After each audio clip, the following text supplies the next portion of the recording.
그간 월가에서 비교적 안전한 선택으로 꼽히던 케빈 워시가 차기 연준 의장 후보로 지명됐습니다.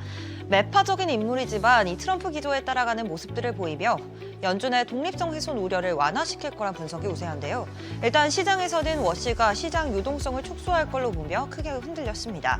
다우 0.36%, 나스닥 0.94%, S&P 500 0.43% 하락 마감했습니다.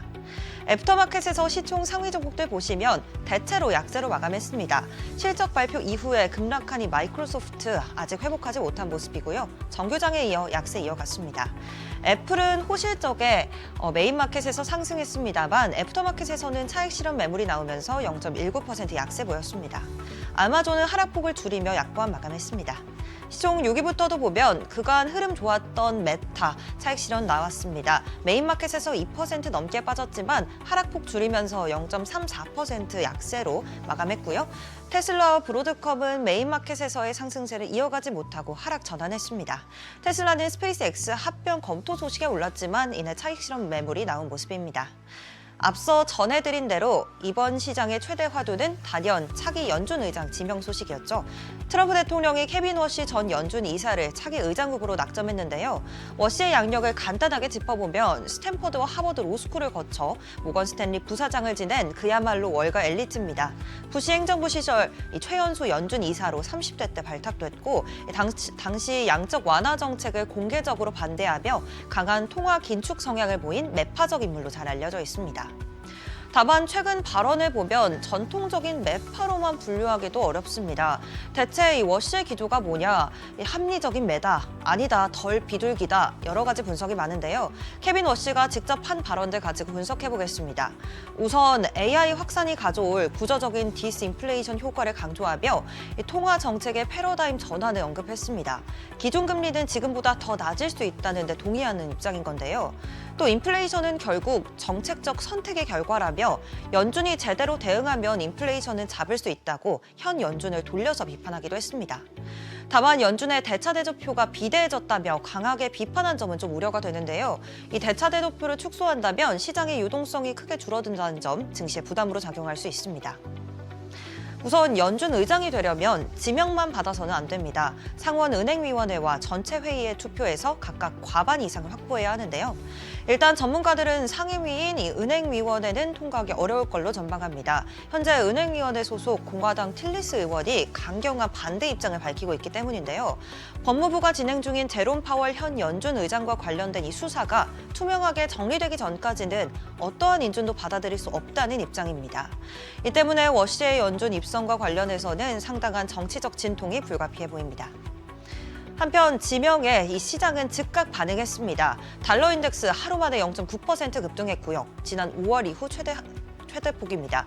반면 금과 은은 각각 11%, 31% 넘게 폭락했습니다. 차기 연준 의장이 대차 대조표 축소에 나설 거란 기대에 달러가 다시 강세를 보이고 안전자산 사이에서 자금 이동이 뚜렷하게 확인됐습니다. 이후 다시 저가 매수세가 들어와 금과 은 소폭 반등에 성공했지만 우리 시간 4시 기준으로 금은 여전히 5%, 은은 7% 하락세 보이고 있습니다. 비트코인도 급락했습니다. 2025년 고점 대비 40% 급락하며 이 해방의 날 관세 충격 이후 겪었던 하락세에 버금가는 수준인데요. 1월 29일 8만 7천 달러 선에서 터치했던 비트코인은 오늘 오전 7만 5천 달러 선까지 주저앉았습니다. 그간 지정학적 긴장, 달러 약세에도 가상자산 시장에서 랠리는 나타나지 않았는데요. 전문가들은 비트코인의 낙관론은 더 이상 찾아보기 어려울 거라고 분석했습니다. 이런 환경 속에서 우리 시간 내일 팔란티어가 실적을 발표합니다. 아마 월가에서 이 팔란티어만큼 극명하게 엇갈리고 있는 평가를 받는 기업은 없을 텐데요. 먼저 비관론입니다. 이 팔란티어 비싸도 너무 비싸다는 겁니다. 팔란티어 주가는 후행 이익 대비 357배, 매출 대비로는 100배 수준이라는 겁니다. 일각에서는 닷컴 버블 이후 최악의 거품이라는 지적도 나오고 있고요. RBC, 제퍼리스 등 이 주요 투자 은행들도 목표 주가를 크게 낮추며 경고의 목소리를 내고 있습니다. 반면 낙관론도 만만치 않습니다. 폭발적인 수주 잔고가 실적 가시성을 담보하는 만큼 이 현재 밸류에이션 프리미엄은 정당하다는 논리입니다. 일단 팔란티어는 매 분기 시장 예상치를 웃도는 어닝 서프라이즈를 기록하고 있습니다.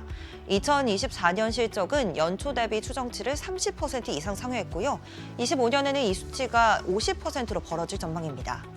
이 AI 메시로도 불리는 팔란티어, 내일 나올 실적까지 챙겨봐야겠습니다. 이어서 이번 주 주요 일정도 살펴볼까요? 빅테크들의 실적이 예정되어 있습니다. 수요일에는 알파벳, 그리고 목요일에는 아마존의 성적표가 공개됩니다. 특히 지난주 실적을 발표한 마이크로소프트가 크게 빠진 전적이 있어 이번 주에도 AI 투자 확대에 따른 가시적인 수익성이 중요할 걸로 보입니다. 또 말씀드린 대로 내일 팔란티어 실적이 예정되어 있고요. 화요일에는 AMD의 실적이 대기하고 있습니다. 또 금요일에 발표되는 이 시장이 가장 눈여겨보고 있는 1월 고용 보고서를 앞두고 ADP 주간 고용 변화 보고서와 미국의 12월 졸주 구인 이직 보고서도 확인하면서 이 민간 고용도 확인할 수 있겠습니다. 목요일로 넘어가시죠. 목요일에는 유럽과 영국의 기준금리를 결정합니다. 또 금요일에 시장이 가장 눈여겨보고 있는 1월 고용보고서가 대기하고 있는데요. 비농업 취업자 수와 실업률 지켜보셔야겠습니다.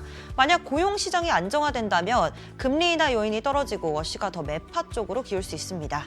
미시간대에서 발표하는 2월의 기대 인플레이션까지 지켜보셔야겠습니다. 지금까지 뉴욕 증시 전략이었습니다.